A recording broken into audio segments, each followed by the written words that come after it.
Hello traders, welcome to our YouTube channel. तो friends, सबसे पहले तो आपको बता देता हूँ कि अभी टाइम हो रहा है 3:24। बस कुछ ही मिनटों में मार्केट बंद होने वाली है। और 7 जनवरी थी आज, फ्राइडे का दिन था। आज लास्ट ट्रेडिंग डे था इस वीक का। अब सीधी मार्केट मंडे खुलेगी। तो गाइस, आज मैंने ट्रेड्स जो ली थी बैंक निफ्टी की, वो सारी ट्रेड्स में आपको 2 ट्रेड्स ली थी गाइस। एक ट्रेड में स्टॉप लॉस हिट हुआ है और एक ट्रेड में टारगेट हिट हुआ है। तो दोनों का लॉजिक और दोनों का रीज़न मैं आपको इस वीडियो में बताने वाला हूँ, ताकि आप मेरे जो मैं स्टॉप लॉस हिट हुआ उससे आप सीख पाओ, जो प्रॉफिट टारगेट जो मेरा हिट हुआ उससे भी आप सीख पाओ कि आपको टारगेट कैसे हिट करवाना है, या आप टारगेट कैसे ले सकते हो, आपको स्टॉप लॉस से कैसे बचना है, या आप लॉसेस कैसे कम कर सकते हो अपने। मतलब सारी आज का मार्केट कैसा था आज का सारा डिस्कस करूँगा इस आज की वीडियो में। तो वीडियो पूरी एंड तक देखना, आपको पूरा बिल्कुल अच्छी तरह से सारी चीज़ें समझ में आ जाएंगी। और गाइस, मैं ऐसी ऐसी डेली वीडियो डालता हूँ कि आज की मार्केट में क्या क्या सीन था, कैसे कैसे हम यहाँ पर ट्रेड ले सकते थे, कैसे कम मतलब पूरा ब्रीफली बता देता हूँ एक एक चीज़ कि आज की मार्केट में आप पैसे कैसे कमा सकते थे, और अगर आप लॉस करते तो कहाँ करते, वो आपकी गलतियाँ भी बता दूंगा। क्योंकि मैं आइडेंटिफाई करने की कोशिश करता हूँ कि कहाँ कहाँ आपने गलती करी होगी, ठीक है। और वो मैं प्रॉब्लम बताने की कोशिश करता हूँ आपको, ताकि उस प्रॉब्लम का आप सोल्यूशन भी दूंगा आपको कि कैसे बचना है इन चीज़ों से। तो बिना किसी देर के शुरू करते इस वीडियो को। तो आप सबसे पहले तो गाइस, अभी बैंक निफ्टी 37,810 के आसपास चल रहा है। बस 5 मिनट में और 3:30 बजे मार्केट बंद होने वाली है। तो आज ये देखो, पहले आप ये देखो, ये है आज की मार्केट। ये गाइस, सबसे पहले तो मैं आपको बता दूं, ये 1 मिनट का चार्ट है। 1 मिनट का चार्ट में हम पूरा एनालिसिस करेंगे। इसी के 1 मिनट के चार्ट के बेसिस पे ही मैंने एंट्री ली थी, एग्जिट ली थी, सारी चीज़ ली थी। और गाइस हाँ, एक चीज़ और, मैंने इसमें इंडिकेटर भी लगाया है और अपना प्राइस एक्शन भी लगाया है। तो आपको दोनों चीज़ समझ में आ जाएगी, इंडिकेटर कब लगाना होता है और कहाँ लगाना होता है, प्राइस एक्शन कब लगाना होता है, कहाँ लगाना होता है, कौन सा इंडिकेटर मैं यूज़ करता हूँ, कौन सा प्राइस एक्शन मैं यूज़ करता हूँ, सब कुछ मिलेगा गाइस इस वीडियो में। और डेली बताता हूँ मैं ये चीज़, हर दिन अलग अलग इंडिकेटर से अलग अलग जो है प्राइस एक्शन बनने की कोशिश होती है। तो मैं सारी चीज़ें आपको बताने की कोशिश करता हूँ। तो सबसे पहले आप देखोगे, जो पहली 1 मिनट की कैंडल थी ना, इसको आप ध्यान से देखोगे। मैं हर वीडियो में ये कहता हूँ, जो पहली 1 मिनट की कैंडल होती है उसको आप ध्यान से देखो करो एक बार। देखो 1 मिनट की जो पहली कैंडल थी, कितनी बुलिश हैमर कैंडल आप कह सकते हो इसे। हैमर कैंडल है, बहुत बुलिश कैंडल है, नीचे की तरफ पूरा रिजेक्शन दिखा दी है, ठीक है। इस 1 मिनट की कैंडल से हमें थोड़ा बहुत अंदाज़ा लग जाता है कि हाँ, इसके बाद थोड़े टाइम तक मार्केट बुलिशनेस रहेगी। क्यों? क्योंकि पहली कैंडल इसने बुलिश बना दी इतनी ज़्यादा, और आप देख सकते हो मार्केट बुलिश भी रही, बाद में मार्केट गिरी है, वो बात अलग है। पर हाँ, स्टार्टिंग में जो है थोड़ी सी 9:30-10 बजे तक ये अच्छी खासी बढ़ रहा था। अच्छा, हमें गुड मूव, अच्छा बुलिश मूव हमें देखने को मिल रहा था। सिर्फ 1 मिनट की कैंडल ने मेरे को ये चीज़ दिखा दी कि थोड़े टाइम तक तो बुलिशनेस रहेगी कम से कम, ठीक है। पर यहाँ पर कोई ट्रेड बनती नहीं थी।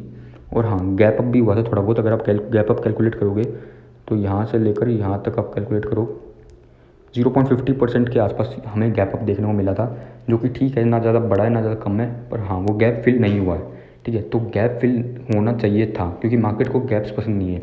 चाहे वो गैप अप हो जाए, चाहे वो गैप डाउन हो जाए, मार्केट जो है मोस्ट ऑफ द टाइम्स कोशिश करती है उस गैप को फिल करने की, ठीक है। तो मैं ये चीज़ मेरे दिमाग में थी कि हाँ, गैप फिल होना ज़रूरी है। पर ऐसे नहीं कि बस मार्केट खुलते ही गैप फिल हो जाएगा, ऐसा नहीं होता गाइस। उसका भी एक टाइम होता है, वो कई बार गैप फिल नहीं भी होता और कई बार गैप फिल हो भी जाता है। तो ये चीज़ हमें देखनी है कि कैसे कैसे क्या क्या होता है, ये सब चीज़ें हमें देखनी पड़ेंगी। कुछ कंडीशंस होती है, वो भी कंडीशंस हमें देखनी पड़ती है। वो एज़ पर आप एक्सपीरियंस के हिसाब से आपको सारी चीज़ें धीरे धीरे समझ में आ जाएंगी। तो अब मैं आपको सीधा चार्ट पैटर्न दिखाता हूँ, क्या चार्ट पैटर्न बन रहा था। ये देखो भाई, ये चार्ट पैटर्न बन रहा था। सिंपल था यार, कुछ नहीं था, बस इस जो है चैनल पैटर्न में फंसा हुआ था, या आप रेंज भी कह सकते हो, इस रेंज में फंसा हुआ था, कुछ भी नहीं था। और जैसे इस रेंज का ब्रेकआउट होता मैं अपने ट्रेड एंटर कर लेता। ये था बस मेरा आइडिया, ट्रेडिंग आइडिया आज के लिए। सिंपल था बहुत गाइस। कैसे? देखो, ऊपर क्या था, रेजिस्टेंस रेजिस्टेंस रेजिस्टेंस, 3 बार रेजिस्टेंस चेक कर लो है। नीचे क्या है, सपोर्ट सपोर्ट सपोर्ट, ठीक है। 3 बार ऊपर रेजिस्टेंस ले चुका है, 3 बार नीचे सपोर्ट ले चुका है। और इससे पहले ये जैसी इस मैं क्या करता, मैं अगर ऊपर की तरफ लेवल ब्रेक हो जाता तो मैं सिंपली बाइंग पोजीशन बना लेता, और नीचे की तरफ लेवल ब्रेक होता तो सिंपली मैं सेलिंग पोजीशन बना लेता। मेरा फिक्स्ड आइडिया नहीं था कि मैं बाइंग ही करूँगा या मैं सेलिंग ही करूँगा। जहाँ मेरे को, हाँ, पर मैं इतना श्योर था कि जो मैं गैप है ना, जो गैप अप हुआ था, वो गैप फिल होना ज़रूरी है। तो ये भी मेरे पास ये प्रूफ होगा कि हाँ, गैप फिल होना ज़रूरी है। इसलिए गैप कहाँ था, नीचे की तरफ था गैप। तो इसलिए मेरे को सेलिंग एंट्री में ज़्यादा कॉन्फिडेंस था, ठीक है। ये अगर मैं सेलिंग एंट्री लूँगा तो मेरे लिए ज़्यादा अच्छा रहेगा। इस चीज़ का मेरे को कन्फर्मेशन था, पहली चीज़ होगी। दूसरी चीज़, जैसे इसका ब्रेकआउट हुआ, यहाँ पे इसका रीटेस्ट हुआ, रीटेस्ट होती मैंने एंटर कर लिया। और रीटेस्ट, ब्रेकआउट और रीटेस्ट का इतना बढ़िया कॉम्बिनेशन है, जो मोस्ट प्रॉफिटेबल कॉम्बिनेशन है भाई, ये ठीक है, और मैंने बिल्कुल एग्जैक्टली रीटेस्ट पे एंट्री ली है। ठीक है, यहाँ पे जैसे इसने यहाँ पे रीटेस्ट किया तो यहीं पे मैंने एंट्री ले ली थी। अपनी ब्रेकआउट होते ही भी मैं ले सकता था, पर ब्रेकआउट होने के बाद पता नहीं कनेक्शन इशू हो गया था कुछ, उस वजह से मैं ट्रेड एग्जीक्यूट नहीं हो पाई, नहीं तो मैं ब्रेकआउट होते ही एंटर करने वाला था। एंटर कर ही दिया था, क्वांटिटी भी सेट कर दी थी, पर इसने एकदम ज़्यादा 1 मिनट चार्ट है ना गाइस, आपको वेट करने का टाइम ही नहीं मिलता। स्कैल्पिंग करो यार, आप कुछ भी करो, बहुत जल्दी मूवमेंट आती है। क्योंकि अगर 15 मिनट का चार्ट हो जाता तो यार आराम से सोच सकते हो क्या करना है, कहाँ स्टॉप लॉस लाऊँ, कहाँ एंट्री लूँ, कब एंट्री लूँ, तो थोड़ा बहुत आपको सोचने का टाइम मिलता है। 1 मिनट के चार्ट में क्या होता है गाइस, एकदम बहुत जल्दी आप कभी खुद ट्राई करना, आपको पता चल जाए कि हाँ गाइस मैं सच कह रहा हूँ, बहुत जल्दी मूवमेंट आती है, आपको बहुत जल्दी एंट्री एग्जिट कर, सोचने का टाइम ही नहीं मिलता कुछ। पर कोई बात नहीं, मेरी एंट्री यहाँ पे रीटेस्ट पहुँच गई थी, कोई दिक्कत नहीं थी।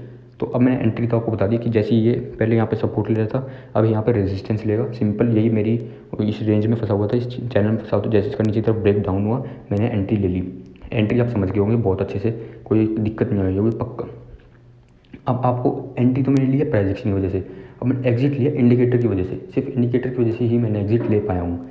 तो इस इंडिकेटर का एक टर्म्स एंड कंडीशन मैं बताता हूँ उस इंडिकेटर की, वो ये है कि अगर कैंडल क्लोज नहीं होगी तो मैं एग्जिट नहीं करूँगा। ठीक है, ये टर्म एंड कंडीशन है। अगर मान लो कैंडल उस पॉइंट पे क्लोज नहीं देगी तो मैं एग्जिट नहीं करूँगा, मैं अपना प्रॉफिट जो है और बड़ा करूँगा। और अगर बिल्कुल उसी पॉइंट पे जो है मार्केट मतलब कैंडल क्लोज हो जाती है, ठीक है, जो भी पॉइंट होता है वो, तो वहाँ पे मैं एग्जिट कर दूँगा। नहीं समझे तो कोई बात नहीं, आपको अभी ब्रीफली समझाता हूँ। तो बस पहले इंडिकेटर बता दूँ, इंडिकेटर का क्या नाम है, पाइवेट पॉइंट्स। ठीक है, ट्रेडिशनल पाइवेट पॉइंट्स का जो एक इंडिकेटर है, बहुत फेमस, काफ़ी बढ़िया इंडिकेटर, मैं बहुत बार उसे यूज़ कर चुका हूँ, आप सब लोग पक्का जानते ही होंगे उसे। मैं लगा के दिखाता हूँ, ये है पाइवेट पॉइंट्स। ये जो आप देख सकते हो ना गोल्डन लाइन्स, ये गोल्डन लाइन्स आप देख सकते हो। रेजिस्टेंस 2, यहाँ पे नीचे देखो तो रेजिस्टेंस, ये रेजिस्टेंस 3 हो गया। ठीक है, तो ये है गाइस पाइवेट पॉइंट्स, बहुत फेमस है, आप सब लोग जानते ही होंगे पक्का, काफ़ी लोग यूज़ करते हैं, मैं खुद यूज़ कर सकता हूँ उसे। पर जब टर्म्स एंड कंडीशन होती है वो टर्म्स एंड कंडीशन जरूर अप्लाई करता हूँ मैं। और एक टर्म्स एंड कंडीशन आपको मैं अभी बता देता हूँ, वो ये है कि मान लो ये R2 है, ठीक है, रेजिस्टेंस 2 है ना इसका, अगर यहाँ से ऊपर जाएगा तो मान लो मैं बाइंग एंट्री ली है, तो मान लो यहाँ से ऊपर जाएगा तो ही मैं यहाँ पर बाइंग एंट्री लूँगा। अगर यहाँ से ऊपर जाता है फिर नीचे मतलब रिजेक्शन दिखाता है तो मैं एंट्री यहाँ पे नहीं लूँगा। ठीक, अभी आपको दिखाता हूँ मैंने क्या कहना चाह रहा हूँ मैं। देखो ये भी आप देख सकते हो, बिल्कुल इसने यहीं पे ही रिजेक्शन दिखाया था और यहीं से हमें कितनी बड़ी फॉल देखने को मिली, क्योंकि ये रेजिस्टेंस था इसका, रेजिस्टेंस नंबर 2, रेजिस्टेंस 2 था इसका। ये गोल्डन लाइन आप देख सकते हो ना, बिल्कुल इसी लेवल पे गोल्डन लाइन पे इसने इतनी बड़ी फॉल दिखाई है। तो मैं यहाँ पे सेल भी कर सकता था, पर मैंने यहाँ पे सेल नहीं किया, मैं प्राइस एक्शन का वेट किया कि कुछ प्राइस एक्शन बने, तो मैंने प्राइस एक्शन का वेट किया, सिर्फ इंडिकेटर का वेट नहीं किया। बाकी मैं यहाँ पे भी सेल कर सकता था और ये सारे भी प्रॉफिट में ले सकता था, कोई बात नहीं। मैंने यहाँ पे रीटेस्ट होने के बाद सेल कर दिया, कोई दिक्कत नहीं है। तो अब मैंने अपना टारगेट कहाँ रखा था, मैंने अपना टारगेट रखा था R1 पे, रेजिस्टेंस 1 पे मैंने R1 पे मैंने अपना टारगेट रखा हुआ था। और जैसे ही ये R1 पे आता, ठीक है, और सिर्फ आता नहीं गाइस, क्लोजिंग भी देनी जरूरी, ये मैं कहना चाह रहा हूँ। मान लो यहाँ पे आता, उसने क्लोजिंग भी दे दी इसी लेवल पे, तो मैं एग्जिट कर देता, बिल्कुल कोई दिक्कत नहीं है। पर इसने क्लोजिंग दी इस लेवल से नीचे, तो मैं क्यों एग्जिट करूँ, क्योंकि ये तो ऑलरेडी लेवल जो है ये ऑलरेडी ब्रेक हो चुका है, तो मैं क्यों यहाँ पे एग्जिट करूँगा, मैं और बड़ा प्रॉफिट लूँगा अपना। समझ रहे हो गाइस, बहुत सिंपल चीज़ें समझा रहा हूँ। अगर ये बिल्कुल यहाँ पे आए, रेजिस्टेंस पे आ जाए और यहाँ पे कैंडल क्लोज कर दे या इससे ऊपर जाने लग जाए यहाँ पे टच करके, तो मेरे को मतलब अपनी पोजीशन क्लोज करनी पड़ेगी। ठीक है, मेरे को अपना ट्रेड क्लोज करना पड़ेगा, क्योंकि यहाँ पे इस लेवल पे इसने सपोर्ट ले लिया है। पर अगर ये वाला लेवल पूरी तोड़ देता है तो मैं यहाँ पे एग्जिट नहीं करूँगा। अब मैं आपको लाइव प्रूफ दिखाता हूँ कि मैं क्या कहना चाह रहा हूँ। ये देखो गाइस, इसने जो है इस कैंडल में पूरी ये लेवल था ना, ये लेवल भी तोड़ दिया इसने इस कैंडल में। जो रेड कैंडल देख रहे हो ना, बड़ी सी रेड कैंडल आप देख रहे हो, इस लेवल रेजिस्टेंस 2 जो लेवल था, रेजिस्टेंस 2 ही है ना, रेजिस्टेंस 1 सॉरी, R1 जो है ना, R1 का लेवल जो इसने तोड़ दिया था नीचे की तरफ, तो मैंने अपनी यहाँ पे ट्रेड एग्जिट नहीं करी। ठीक है, बल्कि मैंने ये लगा लिया कि अगर यहाँ से, एक मिनट, अगर यहाँ से वापस ऊपर जाएगा और क्लोजिंग देगा तो मैं अपना वो हिट हो जाएगा, ट्रेलिंग स्टॉप लॉस हिट हो जाएगा, मैं अपना ट्रेलिंग स्टॉप लॉस लेकर यहाँ से निकल जाऊँगा। पर गाइस इसने क्या किया, इसने यहाँ पर रेजिस्टेंस बनाया, आप लोग देख सकते हो कितना अच्छा ब्यूटीफुल पैटर्न बन रहा है। मैं ये देखो गाइस, कितना अच्छा हमें कैंडल देखने को मिल रहा है, बिल्कुल ऊपर से रिजेक्शन दिखा रहा है। इससे ये पता चलता है कि हाँ ये ऊपर नहीं जाने वाला, और अगर जाएगा तो मैं ट्रेलिंग स्टॉप लॉस हिट होएगा और वो कुछ नहीं होने वाला। इसने इस कैंडल पे इसने यहाँ पे ब्रेकआउट दे दिया, रेजिस्टेंस का लेवल ये R1 जो था ना, इसने ब्रेकआउट दे दिया और यहाँ पे मेरा अपना और बढ़ गया, क्या बढ़ गया, टारगेट बढ़ गया। अब मैं क्या कर सकता हूँ, अब मैं वो करना है कि नेक्स्ट जो होगा ना पाइवट पॉइंट की बेसिस पे मैं एग्जिट लूँगा। मैं ये प्लान था, मैं ऑलरेडी प्लान था, पर एग्जिट जब भी लूँगा जब उस पर बिल्कुल उसी पे क्लोजिंग होएगी। इसने यहाँ पे क्लोजिंग नहीं दी, इसलिए मैंने यहाँ पे एग्जिट नहीं करी। क्लोजिंग दे देता है इस लाइन पे या इस लाइन से ऊपर इसको टच करके, तो मैं एग्जिट कर देता। अब मैं नेक्स्ट क्या प्लान था, मैं नेक्स्ट प्लान ये था कि नेक्स्ट जो भी पाइवट पॉइंट आएगा ना वहाँ पे मैं अपनी एग्जिट लूँगा। टर्म एंड कंडीशन वही है, क्लोजिंग देगा ना वहाँ पे उस पॉइंट पे जब भी मैं एग्जिट करूँगा, क्लोजिंग नहीं देगा मैं नहीं करूँगा भाई एग्जिट, मैं और बड़ा प्रॉफिट लूँगा। तो अब देखते गाइस क्या हुआ होगा। ये अपना R1 था, ठीक है। अब इससे नीचे आएगा P, ठीक है, ये पाइवट पॉइंट आप देख सकते हो P। अब यहाँ पे मेरा टारगेट था, पर टारगेट भी जब भी इस पे बिल्कुल इस पे आके क्लोजिंग देगा। अगर इससे भी नीचे चला गया तो मैं अपना टारगेट और बड़ा करूँगा, सिंपल है गाइस। अब देखते हैं आगे क्या हुआ। देखो गाइस, इसने बिल्कुल इसी लेवल पे ही क्लोजिंग दी, एक कैंडल नहीं, दो कैंडल नहीं, हाँ दो कैंडल इसने, दो कैंडल आप देख सकते हो। ये जो छोटी छोटी ये दो कैंडल है, ये ग्रीन वाली और एक रेड वाली, दोनों कैंडलों ने इसने इसके ऊपर सपोर्ट बनाया। यही तो चाहिए था गाइस, यही मेरे को चाहिए था जब मैं एग्जिट करूँ ट्रेड को, और बिल्कुल इसी पॉइंट पे ही मैंने अपनी ट्रेड एग्जिट करी है गाइस। समझ रहे हो गाइस, ये दोनों चीज़ें मैंने आपको बता दी, प्राइवेट पॉइंट के सीक्रेट्स हैं गाइस, ये जो आपको कोई नहीं बताएगा, मैं बता रहा हूँ आपको, क्योंकि मैंने इसी बेसिस पे एंट्री ली है, इसी बेसिस पे मैंने प्रॉफिट बुक किया, ठीक है। इसी पे ये सपोर्ट बनाने लग गया, इसलिए मैंने यहाँ पे एग्जिट कर दी। और अब मूव देख सकते हो फिर कितना बड़ा मूव आया, ठीक है। एग्जिट तो करनी पड़ती है गाइस, नहीं करोगे तो सारा प्रॉफिट जेब में से निकल जाएगा, ठीक है। तो इसलिए मैंने यहाँ पे एग्जिट करी, और यहाँ पे इसलिए नहीं करी क्योंकि ये इसने ऑलरेडी ब्रेक कर दिया था। ये चीज़ थी गाइस, ये है सीक्रेट्स, प्राइवेट पॉइंट के सीक्रेट्स हैं गाइस, जो आपको कोई नहीं बताया, रियलिटी है। और यहाँ पे मैंने एग्जिट कर दिया, आपको मैंने आपको बता दिया। और अब हम कैलकुलेट करें कि कितने पॉइंट्स मैं ले पाया। तो देखो गाइस, यहाँ पे मेरी एंट्री थी, यहाँ पे मेरी एग्जिट थी। तो अब सिंपली इसको कैलकुलेट कर लेते हैं। 592 पॉइंट्स है गाइस, जो कि बिल्कुल भी कम नहीं होते, बहुत ज़्यादा होते हैं 592 पॉइंट्स। हालांकि अभी मेरा एक स्टॉप लॉस भी गया था, वो भी मैं आपको बताऊँगा कितने पॉइंट्स का स्टॉप लॉस था, कहाँ मैंने गलती करी, क्या थी सीन था उसका। पर अब ये देख लो, पहले 500-600 पॉइंट्स आराम से आप ले सकते हो ईजिली, सिर्फ इस 5 पॉइंट्स और प्राइस एक्शन की वजह से। इंडिकेटर्स और प्राइस एक्शन दोनों कॉम्बिनेशन बहुत ज़्यादा डेंजरस होता है, बहुत ज़्यादा मतलब एकदम मस्त होता है गाइस, पर आपको लगाना और आना चाहिए वो, ठीक है। सिंपली आप बस कुछ भी प्राइस एक्शन या कुछ भी इंडिकेटर नहीं लगा सकते, हर मार्केट कंडीशन की वजह से अलग अलग इंडिकेटर से अलग अलग प्राइस एक्शन का रोल होता है गाइस, ये चीज़ आपको समझनी पड़ेगी, ठीक है गाइस। मैंने आपको बता दिया 500-600 पॉइंट्स के आसपास मैंने अपना जो है टारगेट बुक किया है फर्स्ट ट्रेड का। अब मैं बात कर लेता हूँ अपनी सेकंड ट्रेड की। ये सब मैं अभी कर देता हूँ डिलीट।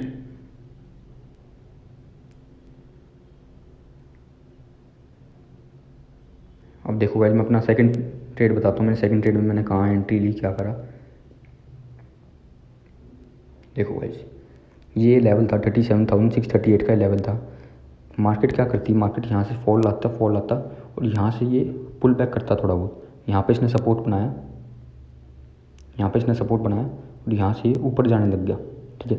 तो मेरा ये प्लान था कि अगर ये लेवल नीचे की तरफ ब्रेक करता है, क्योंकि यहाँ पे इसने बहुत ज़्यादा सपोर्ट बनाया था और हमें अच्छी खासी बुलिशनेस भी देखने को मिली थी, तो मेरा बस सिंपल सा प्लान था कि अगर ये तोड़ता है ना, स्कैल्पिंग प्लान था छोटा सा, कि अगर ये वाला लेवल टूटता है ना, तो मैं यहाँ पे एक ट्रेड प्लान कर सकता हूँ, पुट बाय कर सकता हूँ, शॉर्ट सेल कर सकता हूँ मार्केट को, क्योंकि यहीं से ये ऊपर गया था। तो अगर ये नीचे लेवल टूटता है तो मतलब इसका सपोर्ट टूट जाएगा और सपोर्ट बन जाएगा रेजिस्टेंस। इस बेसिस पे मैं, इस प्लानिंग से वजह से मैंने ये ट्रेड ली थी।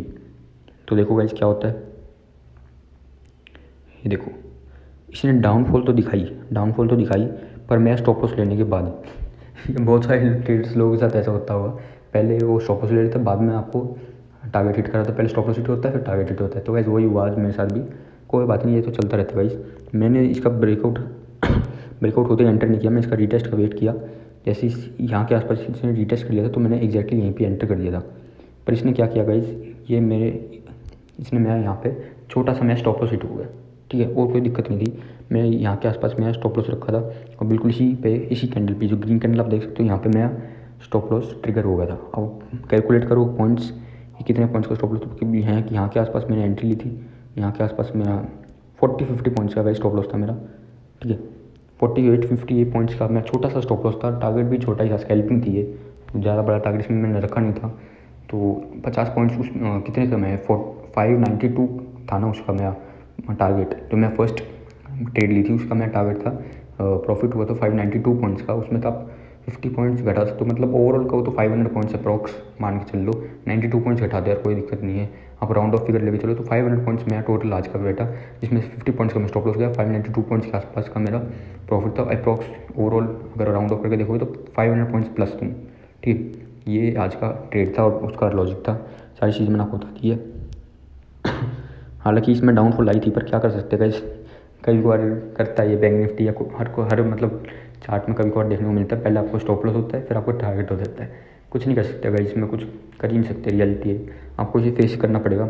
और आपको डिमोटिवेट नहीं होना कि यार पहले स्टॉप लॉस, या दुखी नहीं होना है, कोई बात नहीं गाइस। अब आप देख सकते हो मेरे साथ भी यही हुआ है, और कभी कभार होता रहता है, मोस्ट फ्रीक्वेंटली ये होता रहता है, कोई दिक्कत वाली बात नहीं है इसमें। आपको घबराना है, डरना है, या फिर दुखी नहीं होना गाइस, ये कहने का मतलब मेरा। बस इसे एग्जिट कर देते हैं। 2 ट्रेड ली थी, दोनों का लॉजिक मैंने आपके साथ शेयर कर दिया। अगर आपको वीडियो अच्छी लगी तो प्लीज़ गाइस आप लाइक करो, चैनल को सब्सक्राइब जरूर कर लेना गाइस, आप लोगों के लिए अच्छा रहेगा। मैं डेली जो है कोशिश करता हूँ बैंक निफ्टी में, ताकि आप एक नंबर बहुत बढ़िया ट्रेडर बन जाओ बैंक निफ्टी में, स्पेशल बैंक निफ्टी स्पेशलिस्ट, ठीक है। बैंक निफ्टी स्पेशलिस्ट बन जाओ आप एकदम, बिना किसी दिक्कत के, बिना किसी से टिप्स वगैरह लिए इंडिपेंडेंट ट्रेडर बनो, बहुत बढ़िया प्रॉफिट कमाओ। ये मैं कोशिश करता हूँ आप लोगों को सिखाने की, समझाने की, ताकि कर पाओ यार, आप भी कर पाओ, आप लॉसेस ना करो ज़्यादा, क्योंकि यार वही है, पैसा आपके पेड़ पे तो नहीं है ना, तो इसलिए आप अच्छा सा अपना ट्रेडिंग कर पाओ, आपकी हेल्प कर पाऊँ मैं। अगर आपको कमेंट सेक्शन में कुछ पूछना है तो पूछ सकते हो, आपको कोई डाउट है कि भाई आपने यहाँ ट्रेड क्यों लिया, एक्सीडेंट या इंडिकेटर प्राइस एक्शन, कुछ भी A to Z पूछना है आप कमेंट सेक्शन में पूछ सकते हो, मैं रिप्लाई करने की कोशिश करूँगा, समझूँगा, सॉल्यूशन दूँगा, उसका कोशिश करूँगा देने की, ठीक है। सब्सक्राइब जरूर कर देना गाइस चैनल को। बस इतना ही था गाइस आज की वीडियो में, मिलते हैं नेक्स्ट वीडियो में, till then bye guys, thank you so much, take care guys.